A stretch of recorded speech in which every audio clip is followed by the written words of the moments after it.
రెండోసారి కూడా మళ్ళీ ఎమ్మెల్యేగా అసెంబ్లీలో అడుగుపెట్టే అవకాశం ఉందా? నేను ఈ 4.5 సంవత్సరాల్లోనే కరోనా పరిస్థితుల్లో ఉన్నా కూడా నేను చేసి నిరూపించుకున్నాను. నేను 3 రాజధానులు పెట్టడం ద్వారా దీన్ని ఒక శిథిల నగరం కింద మార్చేశారు అని టీడీపీ ఆరోపిస్తోంది. 7 నుంచి రాజధాని ఏం పోయే అవకాశం అయితే లేదు. అవన్నీ ఉత్తమాటలు అని చెప్పి నేనైతే చెప్పగలను. అప్పట్లో కాంగ్రెస్ పార్టీలో పనిచేసిన పాత నాయకులందరినీ కూడా ఆమె ఆకట్టుకుని మళ్ళీ తిరిగి సొంత గూటికి తీసుకెళ్లే ప్రయత్నాలు చేస్తున్నారు. ఇదంతా మీ పార్టీ మీద మీ మీద ఎఫెక్ట్ ఏం లేదా? విలువన చీల్చేసి ఆంధ్రప్రదేశ్ని నట్టేంట్లో ముంచి వెళ్ళారు కాబట్టి కాంగ్రెస్ వాళ్ళు ఆ పబ్లిక్ అంతా జగన్మోహన్ రెడ్డిని ఓన్ చేసుకున్నారు.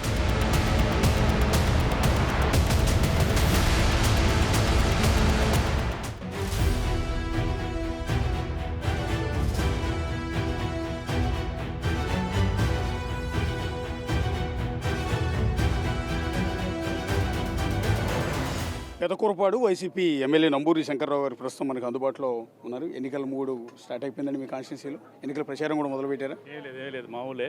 అన్నీ సచివాలయాలు, ఎక్కువ హాస్పిటల్స్ ఇవన్నీ ప్రారంభోత్సవాలు ఉన్నాయి. అట్లాగే ఆసరా ప్రోగ్రాం జరుగుతుంది. ఆసరా ప్రోగ్రాంకి రెడీ అవుతుంది. ఇట్లా ఈసారి రెండోసారి కూడా మళ్ళీ ఎమ్మెల్యేగా అసెంబ్లీలో అడుగుపెట్టే అవకాశం ఉందా? ఆ కాన్ఫిడెన్స్ ఉందా? తప్పనిసరిగా ఉంది. జగన్మోహన్ రెడ్డి గారు చేసిన మంచి పనులే రెండోసారి నన్ను అసెంబ్లీ నుంచి గెలిపించి మంచి హోదాలో ఉండే విధంగా కూడా నేను రెడీ అవుతున్నాను. బేసిక్గా జగన్మోహన్ రెడ్డి ప్రవేశపెట్టిన నవరత్నాలు అనేది అన్ని కాన్స్టిట్యున్సీలకి స్టేట్ మొత్తానికి వర్తిస్తుంది. పెదకూరపాడులో ఇది నంబూరి శంకర్రావు మార్క్ పరిపాలన, నంబూరి శంకర్రావు మార్క్ డెవలప్మెంట్ ఉంది, ఇది నేను చేశాను అని చెప్పుకోవడానికి ఏమైనా ఉందా? పెదకూరపాడు నియోజకవర్గం గతంలో చాలామంది ఇక్కడ మినిస్టర్ కానీ ఎమ్మెల్యేలు కానీ కూడా చేశారు. కానీ అభివృద్ధికి అయితే ఈ నియోజకవర్గం నోచుకోలేదు ఎక్కడా కూడా. నేను వచ్చిన తర్వాత ఈ 5 సంవత్సరాల్లో నా మార్క్ అనేది శంకర్రావు బాగా చేశాడు అనేది అందరూ చెప్పుకునే విధంగా ఎవరో చేయలేని కూడా. అమరావతి నుంచి బెల్లంకొండ డబుల్ రోడ్డు అనేది గతంలో ఎంతోమంది చెప్పారు కానీ ఎవరో దాన్ని ఆచరణలో పెట్టలేకపోయారు. నేను దాన్ని సీఎం గారి దగ్గర అనేక సార్లు తిరిగి మరి నాబార్డు ఫండ్స్ తోటి నాకు చైర్మన్ గారు తెలియటం వల్ల ఆయన దగ్గర రిక్వెస్ట్ చేసి అమౌంట్లు కూడా తీసుకొచ్చి 150 కోట్ల రూపాయలతోటి శాంక్షన్ చేయించి సీఎం గారి చేతుల మీదుగా శంకుస్థాపన చేసి వర్క్ ప్రోగ్రెస్లో శరవేగంగా నడుస్తుంది. అట్లాగే మన ప్రాంతం ఇది యాక్చువల్గా చివరి ప్రాంతం, తెలంగాణ ఎంట్రన్స్ ఇది మాది. అచ్చంపేట మండలం మాదిపాడు దగ్గర కృష్ణానది పైన బ్రిడ్జి కనుకేస్తే మాకు డిస్టెన్స్ తగ్గిపోయింది. జగ్గేపేట ఇటు రాకుండా, విజయవాడ రాకుండా, గుంటూరు రాకుండా ఇటు నుంచి ఇటు మద్రాసు వెళ్ళడానికి ఒక 80-90 కిలోమీటర్స్ తగ్గుతుంది. దానివల్ల నేను ఆలోచన చేసి దాన్ని కూడా ఒక 66 కోట్లు పెట్టి బ్రిడ్జి శాంక్షన్ చేయించి టెండర్ పిలిపించడం కూడా జరిగింది. అది వస్తే ఆ ప్రాంతం పూర్తిగా కమర్షియల్గా డెవలప్ అవడానికి ఒక మంచి అవకాశం ఆ ప్రాంతానికి. అట్లాగే అమరావతి నుంచి తుళ్ళూరు వెళ్ళడానికి రోడ్డు లేదు గతంలో. ఇప్పుడు ఆ రోడ్డు కూడా 44 కోట్లు పెట్టి శాంక్షన్ చేయించాము. ముద్దూరు అనే పక్కనే ఇక్కడ పెద్ద వాగు వస్తుంది. వాగు వస్తే రాకపోకలో నిలిచిపోతూ ఉంటాయి. ఆ బ్రిడ్జి కూడా స్టార్ట్ చేసి వర్క్ నడుస్తూ ఉంది. అది కూడా ఒక 2 నెలల్లో అయిపోతుంది. ఇలాంటి పెద్ద పెద్ద ప్రాజెక్టులు, లింక్ రోడ్లు, ఎన్నో లింక్ రోడ్లు అసలు లేవు. లింక్ రోడ్లు వచ్చే రోజుకి లింక్ రోడ్లు అనేవి లేకపోతే ఆ రోడ్లు కూడా దాదాపుగా సుమారు ఒక 60 కోట్లు పెట్టి ఇప్పుడు ఆ రోడ్లు కూడా వేయించడం జరిగింది. కొన్ని ప్రాసెస్లో ఉన్నాయి, ఒక 2-3 ఇంకా లాస్ట్లో ఉన్నాయి. ఇవి కూడా వేస్తున్నారు. గత ప్రభుత్వానికి ఈ ప్రభుత్వానికి తేడా కూడా అదే. దాంట్లోనే నా మార్క్ అనేది కనబడింది. అట్లాగే ఇప్పుడే మీరు చూశారు, ఇప్పుడు ఈ హాస్పిటల్ 3.5 కోట్లు పెట్టి ఎక్స్టెన్షన్ ఈ హాస్పిటల్ ఇప్పుడే ప్రారంభోత్సవం చేసుకోవడం జరిగింది.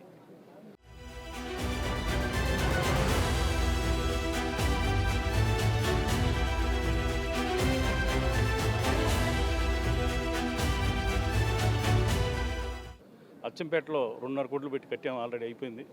అత్తులూరులో పక్కనే ఇంకొక 2 కోట్లు పెట్టి హాస్పిటల్ కట్టాము.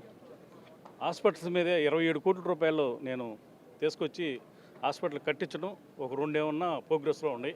అవి కూడా ఒక 3-4 నెలల్లో అయిపోతాయి. ఈ డెవలప్మెంట్ మరి గతంలో ఏ ఎమ్మెల్యే కానీ ఏ మినిస్టర్ కానీ వాస్తవంగా చేయలేకపోయారు ఊరు కూడా.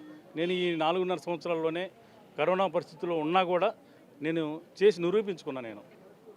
బేసిక్గా ఇది రాజధానికి లింకప్ అంటే రాజధానికి అమరావతికి అటాచ్డ్గా ఉన్న కాన్స్టిట్యున్సీ ఇది. మొత్తం చాలా గ్రామాలు రాజధాని పరిధిలోకి వస్తూ ఉంటాయి. సో రాజధానిని ఇక్కడ నుంచి తరలించారు జగన్మోహన్ రెడ్డి. 3 రాజధానులు పెట్టడం ద్వారా దీన్ని ఒక శిథిల నగరం కింద మార్చేశారు అని టీడీపీ ఆరోపిస్తోంది. 1500 రోజులుగా అమరావతి రైతులు ధర్నాలు ఆందోళనలు కూడా చేస్తున్నారు. ఆ ఎఫెక్ట్ మీ కాన్స్టిట్యున్సీ మీద ఎన్నికల్లో ఏమైనా పడే అవకాశం ఉంటుందా? మా కాన్షియన్స్ మీద అది ఏం ఎఫెక్ట్ లేదండి. ఎందుకంటే ఆయన 3 ప్రాంతాలు డెవలప్ చేయాలనుకున్నాడు. అంతేగాని ఇక్కడ రాజధాని తీసేయాలని ఆయన ఏం అనుకోవట్లేదు. అసలు అది ఆ కాన్సెప్ట్ లేదు. అసలు అది పబ్లిక్ రకరకాలుగా అనుకోవడం తప్పితే ఏడు నుంచి రాజధాని ఏం పోయే అవకాశం అయితే లేదు. అవన్నీ ఉత్తమాటలు అని చెప్పి నేనైతే చెప్పగలుగుతున్నాను. మీ మాజీ ఎమ్మెల్యే కొమ్మాలపాటి శ్రీధర్కి మీకు మధ్య వివాదం. బేసిక్గా మీరు వివాదాలకు దూరంగా ఉంటారు, కానీ ఒక్కసారి మాత్రం ఆయన షర్టు దించుకుని బనీన్తో రోడ్డు మీదకి వచ్చేసారు, మీకు సవాల్ విసిరారు. ఇసుక కుంభకోణంలో మీరు ఏదో స్కామ్ చేశారు, దోచుకున్నారు అని. ఆ తర్వాత మీరు కూడా సవాలంటూ టెంపుల్ ముందుకు వచ్చారు. ఎందుకు ఎప్పుడు లేనంత ఆవేశం, ఎందుకు ఆ వివాదం వచ్చిందండి? అది ఎందుకు వచ్చిందో వాళ్ళకే తెలియాలి. ఇక్కడ తప్పు చేయనప్పుడు ఏదో అబాండాలు వేస్తుంటే ఒకసారి చూస్తారు, 2 సార్లు చూస్తారు, 3వ సారి అయినా ఊరుకోరు కదా. ఇప్పుడు శాండ్ అనేది ఒక పాలసీ మ్యాటర్లో నడుస్తుంది, గవర్నమెంట్ నడుపుతుంది. అది దానికి శాండ్కి నాకు అసలు సంబంధం ఉండదు కదా. మీ అందరికీ తెలిసిందే. ఇప్పుడు 750 కోట్లు గవర్నమెంట్కి వస్తున్నాయి ఇయర్లీ. అది గవర్నమెంటు సంక్షేమానికి వాడుతూ ఉంది. ఇక్కడ ఏదో ఇసుక్కి సంబంధం ఏముంటుంది? అది ఊరకేదో ఆరోపణలు చేయాలని చెప్పి ఆరోపణలు చేయడం తప్పితే ఇక్కడ అతనికి నాకు పెద్ద, అతను కూడా వివాదాలకు పోయే వ్యక్తి కాదు, నేను కూడా అంతగా వివాదాలకు పోయే వ్యక్తిని కాదు. ఏదో ప్రజలు ఆశీర్వదించారు నన్ను, జగన్మోహన్ రెడ్డి గారు నాకు సీట్ ఇచ్చాడు, నేను పని చేయడానికి వచ్చాను తప్పితే వీళ్ళతోటి గొడవలు పెట్టుకొని ఇక్కడ ఏదో అభివృద్ధి చేయడానికి వచ్చాను. అంతేగాని వేరే రకంగా అయితే ఇక్కడికి. అప్పుడు కూడా మీరు అన్నమాట నాకు ఇప్పటికీ గుర్తు. నాకే బోల్డని బిజినెస్లు ఉన్నాయి, నేను వెళ్ళి ఇసుక దాంట్లో సంపాదించాల్సిన కర్మ నాకు పట్టలేదు అన్న మాట మీరు వాడారు. అవును, నాకు బిజినెస్లు ఉన్నాయి, నేను చూసుకుంటారు, మా పిల్లలు చూసుకుంటున్నారు. ఇక్కడ ఏదో నేను ఒక అవకాశం ఇచ్చాడు జగన్మోహన్ రెడ్డి గారు నాకు. నేను ఎప్పుడు కాదు, 2009లోనే రాజశేఖర రెడ్డి గారిని నేను సత్యనపల్లి సీట్ కోసం అడగడం జరిగింది. అప్పటి నుంచి నాకు అవకాశం దొరకలేదు. మాది బేసిక్గా కాంగ్రెస్ ఫ్యామిలీ, మా తాతల నుంచి మేము కాంగ్రెస్ ఫ్యామిలీ మాది. అప్పటి నుంచి అట్లాగే ఉన్నాం. కాంగ్రెస్ తర్వాత వైఎస్ జగన్మోహన్ రెడ్డి గారు పార్టీలోకి వచ్చాము మేము. అట్లాగే స్టాండర్డ్ అయిపోయి ఆయన దగ్గర అవకాశం దొరికింది. ఒక అవకాశం నాకు ఇచ్చాడు కాబట్టి దాన్ని ప్రూవ్ చేసుకున్నాను.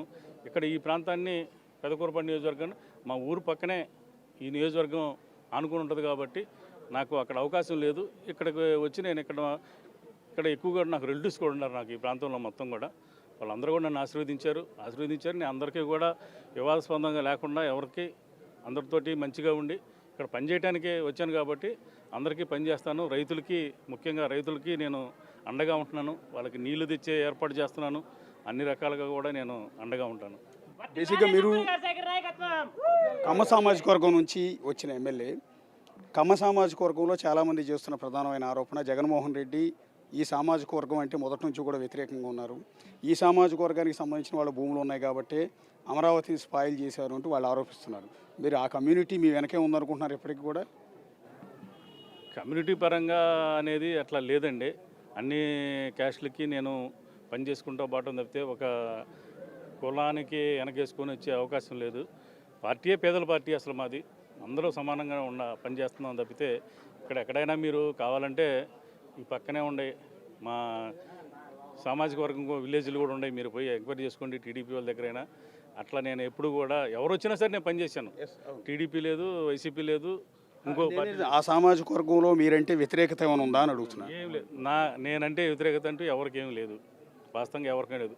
పర్సనల్గా ఒకళ్ళు ఇద్దరు ఎవరైనా ఉంటే తప్పితే అవి పర్సనల్ తీసుకోవడం తప్పితే మా సామాజిక వర్గంలో నా మీద ఎక్కడ యాంటీ అనేది కూడా లేదు.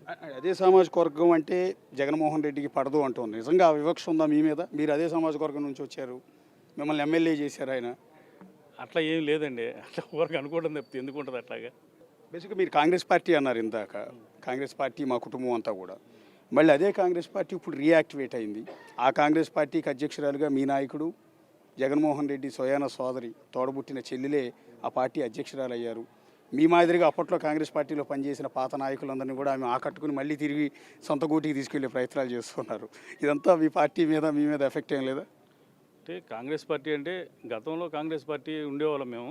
కాంగ్రెస్ పార్టీ ఆంధ్రప్రదేశ్కి అన్యాయం చేసింది. అప్పటి నుంచి కాంగ్రెస్కి ఓటేద్దామని ఆంధ్రప్రదేశ్లో ఎవడు అనుకోవట్లేదు నాకు తెలిసి. ఆ అమ్మాయి కూడా వచ్చినా కూడా, జగన్మోహన్ రెడ్డి గారి చెల్లెలు వచ్చినా కూడా ఇక్కడ ఆ అమ్మాయిని ఆదరించే పరిస్థితి లేదు. ఎందుకంటే మన తెలంగాణలో కూడా పార్టీ పెట్టింది. ఆ పార్టీ పెట్టి మళ్ళీ వేరే పార్టీలో విలీనం చేస్తానని చెప్పింది.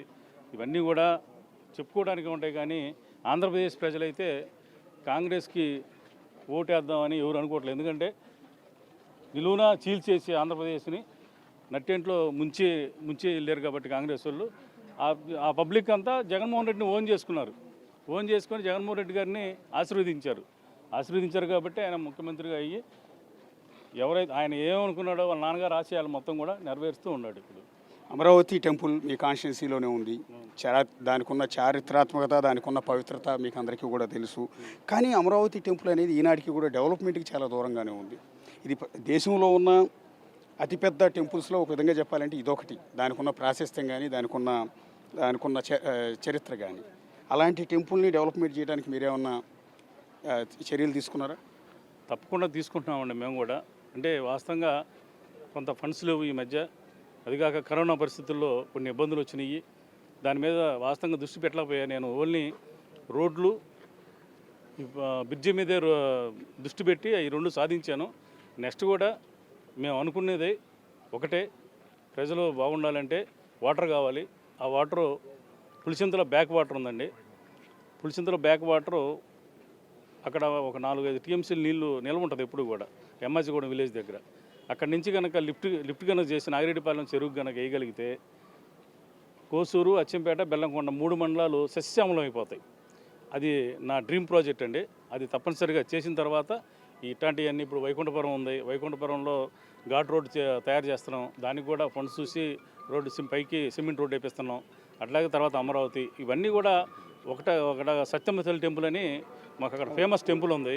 దాంట్లోకి వెళ్ళడానికి గతంలో ఇక్కడ చాలామంది చేశారు, చాలామంది ఎమ్మెల్యే చేశారు, మినిస్టర్లు చేశారు. ఫారెస్ట్లో పర్మిషన్ తీసుకురాలేకపోయారు. నేను ఈ 4.5 సంవత్సరాల్లో నేను పర్మిషన్ తీసుకొచ్చి రోడ్డు కూడా వేయడం జరిగింది. అంత డెవలప్మెంట్ చేస్తున్నాం అక్కడ. ఒకటి కాదు, అట్లాగే కోలూరు ఆంజనేయ స్వామి గుడి, మరి కోలూరు పులిచింతల డ్యాంలో పోతే అక్కడ మనకి ల్యాండ్ ఇవ్వకపోతే ల్యాండ్ తీసుకొని కలెక్టర్ గారి దగ్గర దాన్ని ఫైట్ చేసి ఇప్పుడు దాదాపు 10 కోట్లు పెట్టి కోలూరు ఆంజనేయ స్వామి టెంపుల్ కూడా కడుతున్నాం. ఇవన్నీ ఇంత టైంలో నేను ఇవన్నీ ప్రోగ్రెస్లో తీసుకొచ్చాను. ఇంత పర్మిషన్లు తీసుకురావడం కానీ, ఇంత డెవలప్మెంట్ కానీ మరి ఎవరన్నా చేశారా గతంలో? నేను చేశాను. నా మార్క్ అనేది నేను చూపించుకున్నాను. ఇప్పుడు ఎమ్మెల్యేలకు సంబంధించిన లిస్టు విడుదల చేస్తున్నారు జగన్మోహన్ రెడ్డి. రాష్ట్ర వ్యాప్తంగా జగన్మోహన్ రెడ్డి లిస్టు రిలీజ్ చేస్తున్నారంటే చాలామంది భోజనం చేయడం మానేశారు. షుగర్లు, బీపీలు పెరిగిపోతున్నాయి. లిస్టులో నా పేరు ఉంటుందా లేదా అని. ఇప్పటికీ చాలామంది ఎమ్మెల్యేల పేర్లు ఎగిరిపోయాయి. ఎంపీలు నేనే ఇక్కడ బలంగా ఈ నియోజకవర్గాన్ని వదిలిపెట్టి వెళ్ళను అనుకున్న ఎంపీ క్యాండిడేట్లు కూడా లిస్టులో తప్పారు. కానీ నంబూరు శంకర్రావు పేరు లిస్టులో నుంచి తప్పిస్తారన్న ఆలోచన కూడా ఎవరికి రావట్లేదు. అంటే ఈ స్థాయిలో మీరు సిమెంట్తో పిల్లర్లు వేసుకుని పాతుకుపోవటం కారణం ఏంటండి? అంటే నేను మంచి చేశాను కాబట్టి నాకు ఈ అభివృద్ధి చేశాను, మంచి చేశాను. ప్రజలు కూడా నన్ను ఆదరిస్తున్నారు. అవతల పార్టీకి క్యాండిడేట్ కోసం చూసుకునే పరిస్థితి ఏర్పడింది. జనసేన, తెలుగుదేశం పార్టీ రెండు కూడా కలిసి పోటీ చేస్తున్నాయి. 2019లో భిన్నమైన పరిస్థితులు ఉన్నాయి. రెండు పార్టీలు వేరువేరుగా పోటీ చేశాయి కాబట్టి చీలిపోయాయి. దానివల్ల మీలాంటి వాళ్ళ గెలిచారు అనేది టీడీపీ చేస్తున్న ఆరోపణ. ఈసారి మేమిద్దరం కలిసాం కాబట్టి 170 స్థానాల్లో మేమే గెలుస్తూ ఉంటున్నారు వాళ్ళు. సాధ్యమేనది? అంటే ఎప్పుడూ కలిసే ఉన్నారండి వాళ్ళు. పవన్ కళ్యాణ్, చంద్రబాబు ఎప్పుడూ కలిసే ఉన్నారు. ఇడిపాల ఆయన anti vote last time anti vote మళ్ళీ అటు పడిద్దని చెప్పి ఆయన మళ్ళీ సపరేట్గా నుంచోబెట్టాడు. అంతేగాని చంద్రబాబు పవన్ కళ్యాణ్ ఎప్పుడూ కలిసే ఉన్నారు, ఎప్పుడు కలిసే నడుస్తూ ఉంటారు వాళ్ళు. ఆయన ఏం చెప్తే చేస్తాడు పవన్ కళ్యాణ్, అంతేగాని వేరే రకంగా అయితే ఏం లేదు. అంటే కాన్స్టిట్యున్సీలో పర్టికులర్గా కమ్మ, కాపు ఈ రెండు కమ్యూనిటీలకు సంబంధించిన ఓట్లు చాలా కీలకంగా మారుతూ ఉంటాయి. మిగిలిన వాళ్ళ చేత ఓట్లు వేయించడం కావచ్చు, ప్రభావితం చేయించడం కావచ్చు. సో ఇప్పుడు అలాంటి కమ్మ, కాపు రెండు కలిసిపోవడం వల్ల చాలా కాన్స్టిట్యున్సీలో ఈ రెండు ఓట్లు కలిసిపోయి మా కూటమికి సంబంధించిన అభ్యర్థులే గెలుస్తారన్న ధీమాను వాళ్ళు వ్యక్తం చేస్తున్నారు. కమ్మ, కాపు కలిసిపోవటం ఏం లేదండి. మా కమ్మ ఓట్లు మాకే ఉన్నాయి, మా కాపు ఓట్లు మాకే ఉన్నాయి. అంతేగాని మా వాళ్ళు అటు పోవటం అనేది జరగదు ఇక్కడ. అది గుర్తుపెట్టుకోండి. మా కాపులు మాకే ఉంటారు. కాంగ్రెస్ ఫస్ట్ నుంచి కాంగ్రెసే ఉంటారు. ఎక్కువ పర్సెంట్ ఈ ఏరియా వాళ్ళు. అట్లాగే నాకు వైఎస్ఆర్సీపీకి వచ్చారు, అట్లాగే ఉంటారు. కానీ అవతలకు పోవటానికి, అవతల ఓటేయడానికి కూడా ఇష్టపడరు వాళ్ళు. మీ పర్సనల్కి సంబంధించిన ఒక్క మాట అండి. బేసిక్గా ఇంతసేపు మీతో మాట్లాడాను, ఇంతకుముందు మిమ్మల్ని ఎప్పుడు ఇంటరాక్ట్ కాలేదు. మీతో మాట్లాడినంతసేపు ఒక పొలిటీషియన్స్తో మాట్లాడే ఫీలింగ్ రావట్లా. వివాదరహితుడిగా, చాలా సౌమ్యుడిగా, చాలా ఫెయిర్గా కనిపిస్తున్నారు. ఇప్పుడున్న పాలిటిక్స్లో మీలాంటి వాళ్ళు ఎలా సస్టైన్ కాగలుగుతున్నారని అడిగితే, ఎందుకంటే నా ఉద్దేశంలో బూతులు తిట్టాలి అవతల వాళ్ళని, వాళ్ళతో తిట్టించుకోవాలి, వాళ్ళతో గొడవ పడాలి, తనులాట్లకి వాళ్ళ ఆస్తుల మీద దాడులు చేయాలి, లాక్కోవాలి, స్కాములు చేయాలి, ఇవేమీ లేకుండా ఎలా సస్టైన్ కాగలుగుతున్నారని. పబ్లిక్కి బూతులు కావాలా, అభివృద్ధి కావాలా, ఈ రెండే కాన్సెప్ట్. అర్థమైందా? నేను ఏది చేసినా సంపూర్ణంగా మంచితనంగా మంచిగా పనులు చేస్తాను, అంతబట్టికే. బూతులు తిడితే ఏమొస్తుంది? వాడు కూడా 2 తిడతాడు, అంతే కదా జరిగేది. మళ్ళీ మనం 2 తిడతాం, ఏమన్నా వస్తుందా? అభివృద్ధి జరిగిద్దా? ఏమన్నా అభివృద్ధి జరిగిద్దా చెప్పండి. బూతులు తిట్టేవాళ్ళు ఉన్నారు, తిట్టుకునే వాళ్ళు ఉన్నారు కదా. ఎవడన్నా అభివృద్ధి చేసేవాడు ఉన్నాడు వాళ్ళలో? దాని మీద దృష్టి పెడతాడా? నేను ఆ జోలి పోకుండా నా పని నేను చేసుకుంటూ ప్రజలకు ఏం కావాలో నేను 24 గంటలు అందుబాటులో ఉండి వాళ్ళ డెవలప్మెంట్ కోసం, నియోజకవర్గం డెవలప్మెంట్, నేను వచ్చింది సార్థకం చేసుకోవడానికి వచ్చా నియోజకవర్గాన్ని. ఈ నియోజకవర్గాన్ని రూపురేఖలో ఎట్టి పరిస్థితుల్లో కూడా నేను మారుస్తాను అనుకుంటున్నాను. ఎట్టి పరిస్థితుల్లో మారుస్తాను. నాకు ఇంకో పీరియడ్ కూడా ఇస్తారు జనం, పబ్లిక్. ఆ పీరియడ్లో 5 సంవత్సరాల్లో పెదకూరపాడు నియోజకవర్గాన్ని రూపురేఖలు మారుస్తాను. మీ టీంతో మాట్లాడితే వాళ్ళు చెప్తూ ఉన్నారు, ఒక ఎంప్లాయీ పనిచేసినట్టుగా ఉదయం 6 గంటల నుంచి లేచిన దగ్గర నుంచి రాత్రి వరకు ఇదే పని మీద ఉంటారు అని. నాకు తెలిసి మీకు చాలా రియల్ ఎస్టేట్ కంపెనీలు అవన్నీ ఉన్నాయి, చాలా పెద్ద పెద్ద కంపెనీలు ఉన్నాయి, అవి పూర్తిగా వదిలేశారా? మా పిల్లలు చూసుకుంటున్నారు, నా డైరెక్షన్లో వాళ్ళు నడుపుతూ ఉంటారు. నేను మా మిస్సెస్ ఇద్దరం ఇక్కడ ప్రజాసేవ చేద్దాం అనుకున్నాను. నాకు అవసరం లేదు, ఆస్తి సంపాదిద్దాం అన్న ఆలోచన కూడా లేదు ఇక. అలాంటి టైంలో నేను మా పిల్లలకి అప్పచెప్పేసి నేను ఇక్కడికి వచ్చాను. కాబట్టి నేను ఇక్కడ వీళ్ళందరూ కూడా నా అన్నదమ్ములు, నా పిల్లల్లాగే నేను చూసుకొని ఈ నియోజకవర్గాన్ని అట్లా డెవలప్ చేద్దామని, నా ఫ్యామిలీని ఎట్లా డెవలప్ చేశానో నియోజకవర్గాన్ని కూడా నేను అలాగే డెవలప్ చేసి నిరూపిస్తాను. మీ కాన్స్టిట్యున్సీ గురించి మాట్లాడుకున్నాం ఇప్పటిదాకా. ఓవరాల్గా పార్టీ గురించి ఒకసారి మాట్లాడదాం. ఇప్పుడు ఏదైతే టికెట్లు ఉన్న క్యాండిడేట్లను మార్చడం కావచ్చు, ఈ నియోజకవర్గంలో ఉన్న అభ్యర్థిని ఇంకో కాన్స్టిట్యున్సీకి మార్చడం, లేకపోతే కొంతమందిని తప్పించేయటం, ఇదంతా పార్టీ మీద ఏమి ఎఫెక్ట్ పడదా? అంటే దీనివల్ల ఉన్న అభ్యర్థులు కూడా ఓడిపోయే అవకాశం ఉంటుంది, అది మా గెలుపుకి అవకాశంగా మారుతుందని తెలుగుదేశం పార్టీ, జనసేన అంటూ ఉన్నాయి. అట్లా ఏముండదండి. కొంచెం జగన్మోహన్ రెడ్డి గారు ఏవే కానీ ఇదంతా కానీ క్యాండిడేట్ల మీద అంత ప్రభావం అయితే చూపించదు అనుకుంటున్నాను.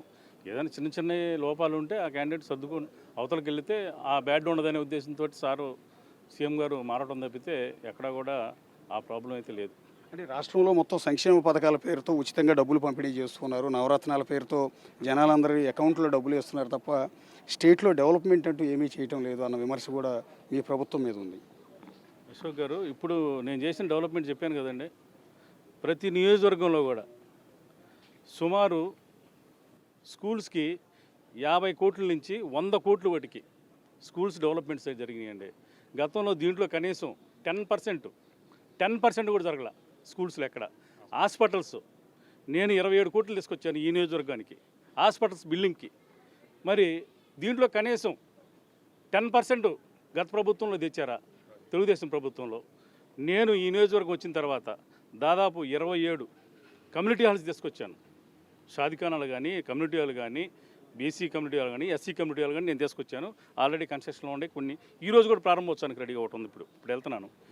ఇన్ని నేను చేశాను. మరి ప్రతి నియోజకవర్గంలో కూడా డెవలప్మెంట్ ఇట్లాగే ఉంది. గత ప్రభుత్వంలో బడ్జెట్ ఇదే, ఈ ప్రభుత్వంలో కూడా బడ్జెట్ ఇదే. సంక్షేమ కార్యక్రమాలు ఎక్కడ ఆకుండా ఇచ్చాడా లేదా? ఎక్కడన్నా ఏదైనా ఆపాడని చెప్పండి. చంద్రబాబు ఆపాడని నేను చెప్తాను, ఎన్నో ప్రూఫ్లు చేస్తాను. జాబులు ఇచ్చాడని చెప్తున్నాడు ఆయన. బాబు వస్తే జాబ్ వస్తున్నారు. జగన్మోహన్ రెడ్డి గారు వస్తే సచివాలయం స్టాఫ్ దాదాపు 1,57,000 ఉద్యోగాలు వచ్చినాయి. సరే, అన్అఫిషియల్గా ఇచ్చిన వాలంటీర్లు మేము లెక్కేసుకోవట్లేదు. మిగతా ఈ టీచర్స్ కానీ ఇవన్నీ కూడా కలిపి 2,08,000 ఉద్యోగాలు ఇవ్వటం అయితే జరిగింది.